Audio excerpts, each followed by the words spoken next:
There are over 1,696 players in the NFL, and we at Brothers Talk Ball respect everything they do to make the game what it is today. Nothing said here is a personal attack on anyone in the league, but we are fantasy football owners, and for far too long, we have remained silent. It's time for us to share our voice. It's time for us to have a say. It's time for Brothers Talk Ball. So let me get this straight.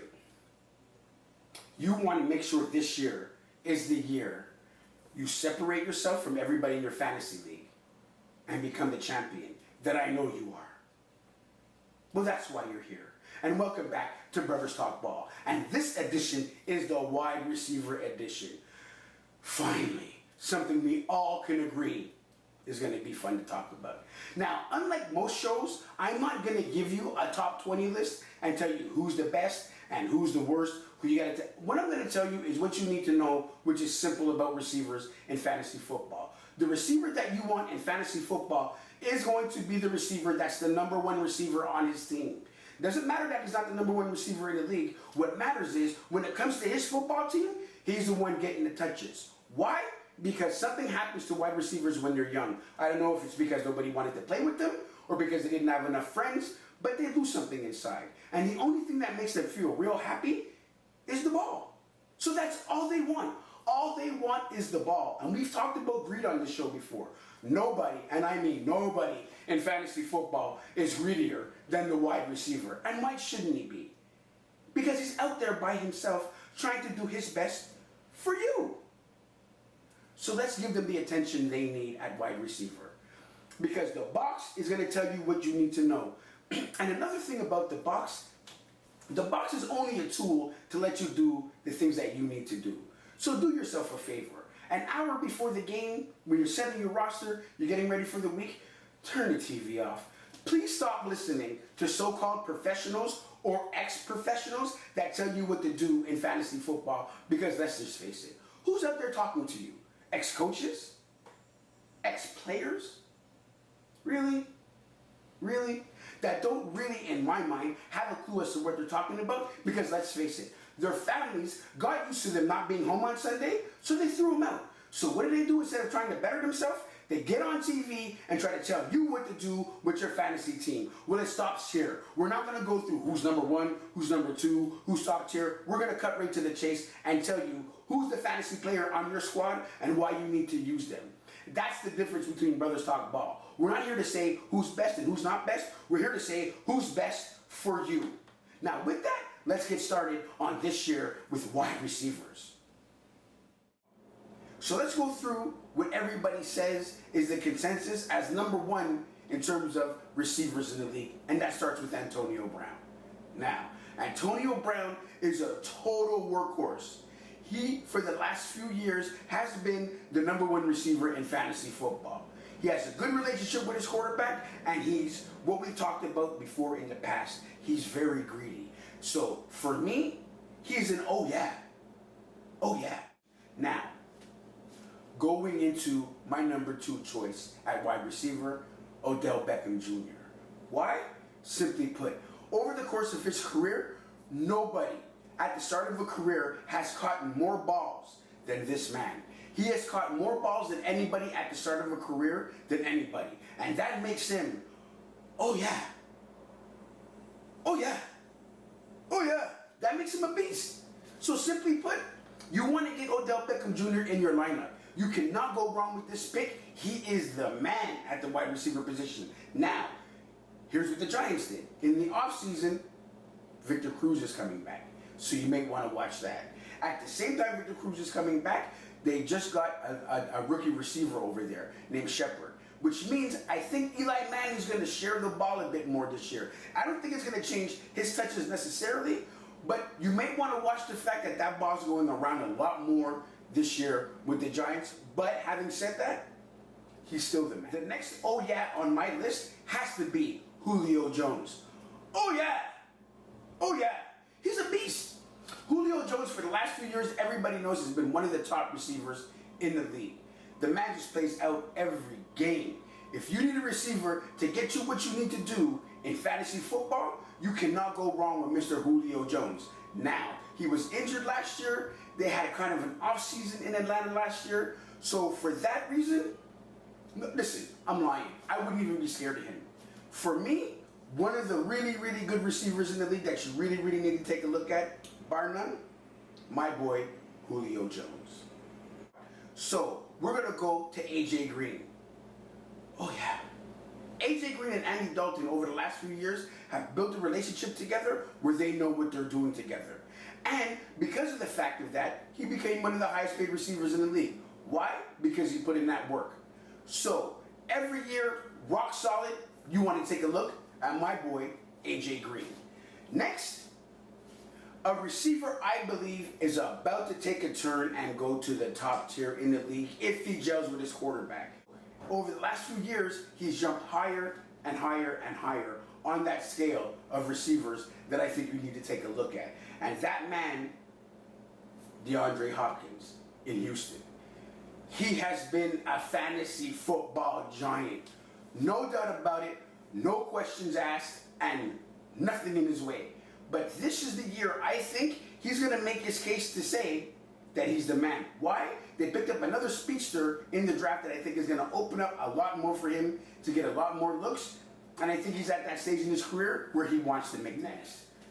In my estimation, and not just because we all know I'm a Cowboy, but he is the most underrated, which seems crazy, but underrated wide receiver in the league right now. It ain't easy being Dez Bryant. And we know this. We know this.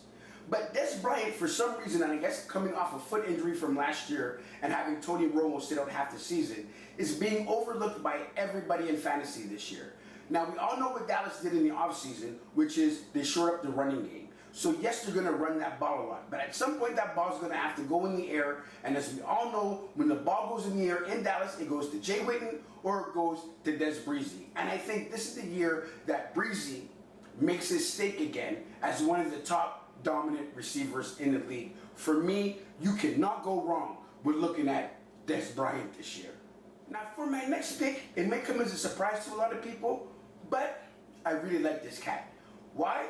He's a workhorse. And in terms of fantasy, for the last at least 6 years, he has been a beast in his role. And that is, now, hold it down a little bit, that is Brandon Marshall with the Jets. Now, you may say Fitzpatrick's his quarterback, the Jets, really? But here's what I say about Brandon Marshall. The thing that I like about Brandon Marshall is, over the offseason, it was really important for him and Decker to shore the fact that Fitzpatrick was coming back to be their quarterback, which means they have a special relationship, which means he knows how to get Brandon Marshall the ball. So that's telling me that Brandon Marshall now has his quarterback in place to ensure that he's going to have another boss season. And as far as I'm concerned, when it comes to fantasy, you can never go wrong with the likes of Brandon Marshall. Next on my list, coming off an injury season, you might want to be a bit iffy because we don't know if he's going to bounce back the way he did, but if he does bounce back the way he played before the injury, you have to take a look at Jordy Nelson over in Green Bay. Now, Jordy Nelson and Aaron Rodgers have that kind of relationship again, where they're very, very in tune with each other, and he actually sparks that offense. So he is the key to get that offense off the ground in Green Bay. Now, if he comes back to any kind of form that he had before he had his injury, you have to seriously, seriously invest in taking a look at Jordy Nelson. Now, over in Jacksonville, here's my issue with Jacksonville. Jacksonville has a great receiver in Allen Robinson, but they also have Allen Hurd over there, which means there's a lot of ball sharing, but each of them are fantasy beasts in their way. But I'm going to give the edge in this case to Robinson, because Robinson has been the one that is Blake Bortles' main go-to guy. And he's simply a beast. He's going to get you that 80 yards to 1 or 2 touchdowns a game, and he's going to be rock solid. You will really, really, really want to invest in taking a look at Allen Robinson. Now, another receiver that I really love is Mike Evans in Tampa Bay. He had an injury a couple of years ago, but he plays rock solid, and he's a key component to that offense. Behind the running game of Martin, he is the receiver in that game that is going to give you what you need in Tampa Bay to get you over the hurdle. And Winston has committed himself to playing better this year, so I think you're going to have a really, really, really good year with this receiver. My next look. I don't want to start being judgmental. Why? There's no reason to. But in this case, let me make a little exception. Because my receiver here is Alshon Jeffries. Now, Alshon Jeffries over the last couple of years has become a fantasy beast. He just plays the game the way you want the game to be played. His only problem is who's giving him the ball. That would be Jay Cutler. Jay Cutler. Okay, Jay Cutler, I think this year really needs to decide who he wants to be. Does he really want to be a top-line quarterback? Does he want to be a beast in the league? Or does he want to be that guy that everybody goes like this to? Jay Cutler. That's up for him to decide. I can't decide that for him. Because Jay Cutler, over his career, has shown flashes of brilliance and shown why maybe a lot of people just do not like the man. He doesn't know who he is at times. He's erratic. He throws the ball away, makes bad decisions, but when he's on, he's really on. And when he's on, that means Alshon Jeffries is a receiver that you need to have in your lineup in fantasy football. So while I would take him, I'd just be a little cautious because of the quarterback situation. Other than that, he's going to get hit. Another receiver that I love over in San Diego is Keenan Allen. And why do I like Keenan Allen? Because of his quarterback. Kind of the opposite of Jay Cutler. You see, his quarterback, Rivers. Rivers loves to distribute the ball. He loves to get rid of the ball. He loves to go to his receivers. He's a gunslinger. So Keenan Allen over the last few years has been another one of those secrets in the league that you really want to take a look at. He plays ball well. He's going to get his reception, and he's the man over there in San Diego. So take a look at it. You want to talk about secrets. Let me let this secret out right now. I think possibly this year's #1 receiver, or at least top 3, Amari Cooper over with the Raiders. Amari Cooper is a fantasy football legend, and it's only been a year. All he does is play strong, all he does is play hard, and all he does is get the ball. Now, he actually resurrected and we'll go over this later, of maybe second-tier receivers that you want, but he actually resurrected the career of Michael Crabtree, being on the other side of him. That's how much the other receiver on his team benefited from what he does on the field. And what he does on the field is just simply tear through defenses. Do yourself a favor and take a really big look at Amari Cooper. Now, another receiver coming into his own, who I really like, T.Y. Hilton. And here's why I like him. Because his quarterback is coming off an injury season. And I think Andrew Luck is going to go back to the form that he had and the brilliance that he had before that offseason that he did last year. Now, if he does that, T.Y. Hilton is going to grow in the receiver position, because even though Luck was out last year, he still managed to put together a really decent season with kind of a minor to mid quarterback. So once he gets his man in place, you really want to take a look at T.Y. Hilton, because I think he's one of those young studs that is going to come up and really make a name for himself in fantasy football this year. T.Y. Hilton. Now, everybody that knows fantasy football has known for over the last few years, Demaryius Thomas has been one of the men in football. And here's why. Peyton Manning. That's correct. Peyton Manning got him to the place that he needed to be.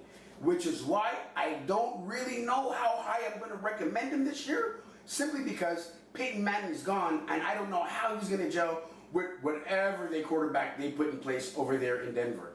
Right now, I'm not sure if Denver is concentrating on the quarterback position, because like John Elway said, he wants to run the ball enough this year to not put it in his quarterback hands, which for me does not really assure me or reassure me that I want to take a look at any of his receivers, because I don't know how much confidence he actually has in them.